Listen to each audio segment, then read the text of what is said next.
Sa gitna ng kalsadang puno ng usok at dusa, may batang namamalimos, wala nang makain pa.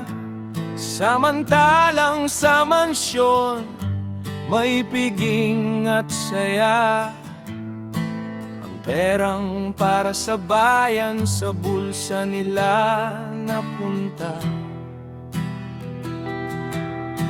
Pangakong napako nung panahon ng kampanya, nginitian ng mahirap, pagkatapos ay kinalimutan na.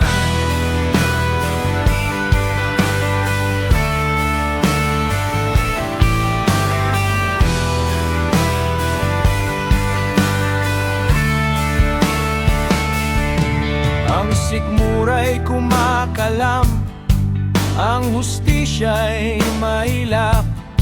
Hanggang kailan titiisin ng ganitong paghihirap? Ang katotohanan ay pilit nilang itinatago sa likod ng mga ngiti at barong na dekalidad na tela't ginto. Bulok ng sistema, anay ang namumuno. Ang kaban ng bayan unti-unting naubos, naglalaho. Bingi-bingihan sa hinain ng mga nagugutom. Puro salita, walang gawa, laging nakakubli sa lason. Gising bayan, huwag nang magpaloko sa mga buhayang nagkukunwaring santo.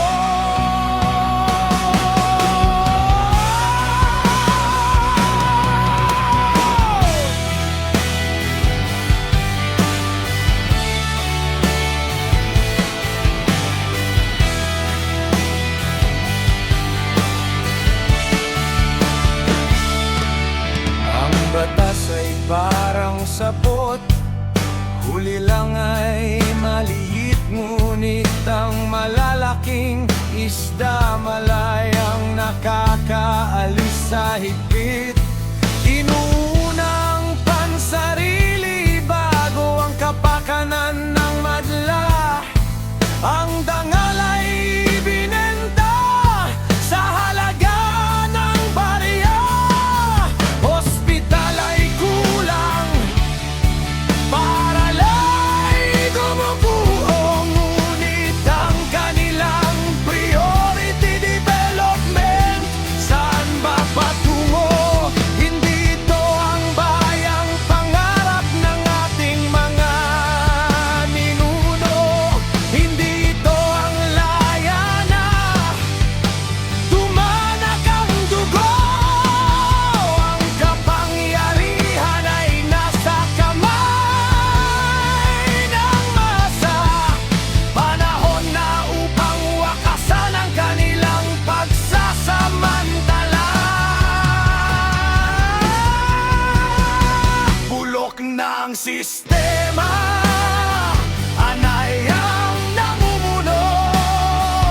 Ang kaban ng bayan unti-unting naubos, naglalaho. Bingi-bingihan sa hinain ng mga nagugutom. Puro salita, walang gawa, laging nakakubli sa lason. Gising bayan, huwag nang magpaloko sa mga buhayang nagkukunwaring santo.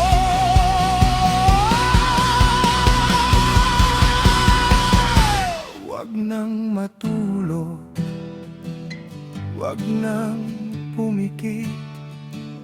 Ang bukas ay ating kung tayo ay titindig. Tindig bayan